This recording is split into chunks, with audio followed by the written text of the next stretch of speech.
Okay, today we are speaking about the Atomind Artificial Intelligence Platform, NCAI. Stands for Near Conscious Artificial Intelligence.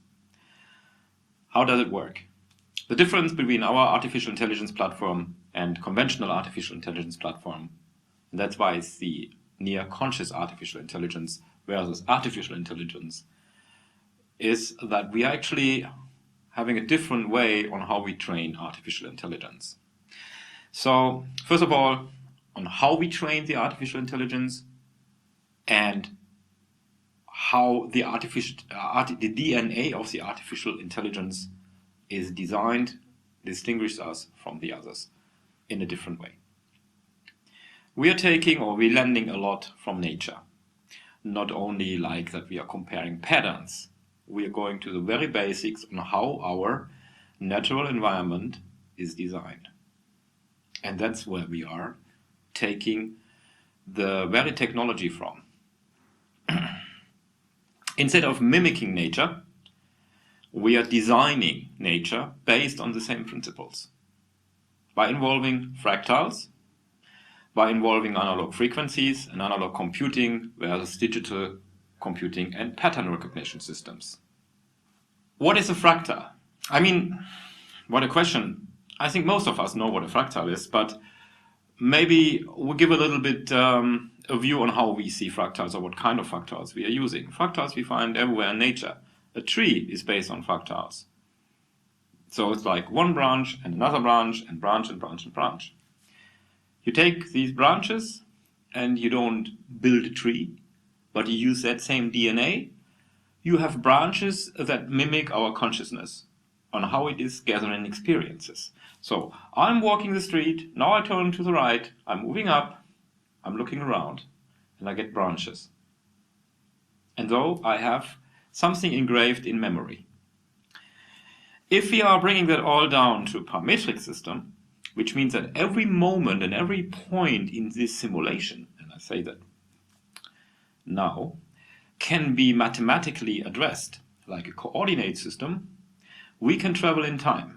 So we can travel on the path of your experiences. So from that upper branch down to the tree's root. That is how we memorize. We're actually not recording any information. We are just recording the path our artificial intelligence system is taking through our own self-designed training parkour, which is a kind of a metaverse. And here we will give some short illustrations. What you see here is actually a Mandelbulb. That is a mathematical fractal projection of an environment. It can actually create all kinds of forms and build all kinds of things, and it can be mathematically addressed. And you see that like many artists are using this technology and they're rendering a lot of camera passes through that. And imagine that camera pass, that camera view is taking through that Mandelbulb, that movie that you see there. That is the life path experience of our artificial intelligence system. That is why we're calling it NCAI, because it's a near conscious artificial intelligence system. And that distinguishes us from just recording, filtering, assessing, and then running it permanently through like table databases, big table databases, and caching systems through neural networks. What we do is actually, first of all, we build a memory tree, a fractal memory tree, similar to that what nature is doing. And here is another aspect of that, on how we are creating the artificial environment. I say built on fractals. Nature is building everything based on fractals. Why is nature doing that? You can see that like a plant cannot just stand in the middle of the room. It needs to grow out of the earth. So the Fibonacci sequence that we see here, for example, is a good example on how nature is using fractals.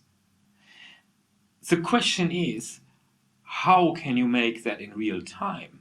How can you travel back in time and memorize? We do not know if nature can do it, but for us, in order to create this awareness and consciousness, we have created an artificial environment, a metaverse, for our virtual avatar to experience and to learn and to get aware. And this metaverse that we have designed, in this metaverse we are ruling the physical laws and time. We can't do that in the reality. So that's why our NCAI platform can only live within this metaverse, that matrix that we have designed around it. But this is a different way on teaching in artificial intelligence, because artificial intelligence need to be trained. And training in a way of like pattern recognition is one thing. That is what a conventional AI system does. Training in a way of making experiences is what we do. We can design a training path through a fractal and memorizing events that we design by a fractal random engine. And this can be repeated and replicated in certain ways. We can travel back in the history, make modifications on the experience of the AI to interpolate the outcome, which means that even the training experience in the past can be mathematically upgraded. We can just improve it, similar to remastering of a movie. So you've seen a movie in the TV as you have been a child in low resolution. Today you see the same movie in a 4K resolution streaming media. And you're wondering about details you haven't seen before. But the movie itself from the experience feels literally the same.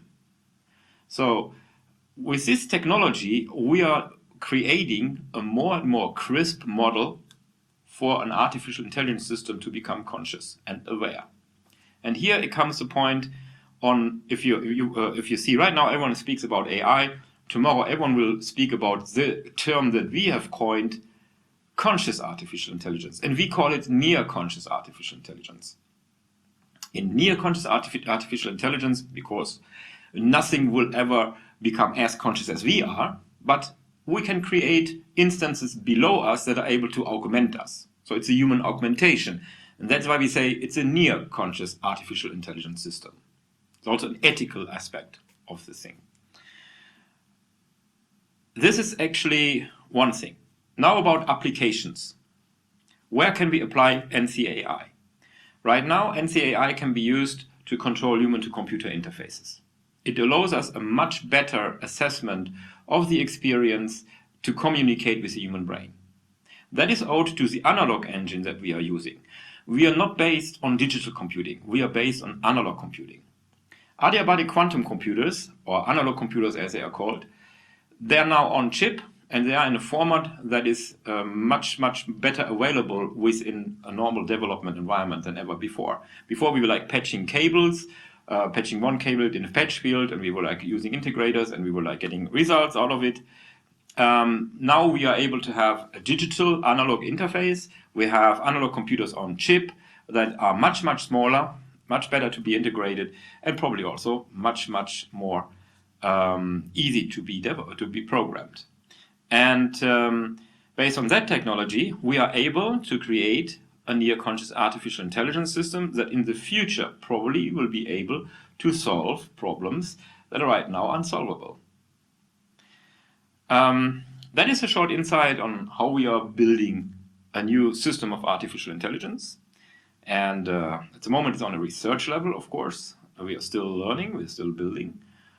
So we are, the first applications that we are probably, first application that will be based on NCAI, on our NCAI platform, would be probably medical applications. Because human augmentation can also be used for repairing. So literally hearing aids or visual improvement for people that are blind or near blind are possible solutions that are actually being a result of our research. The research of using analog technology that is actually very compatible to the human brain itself.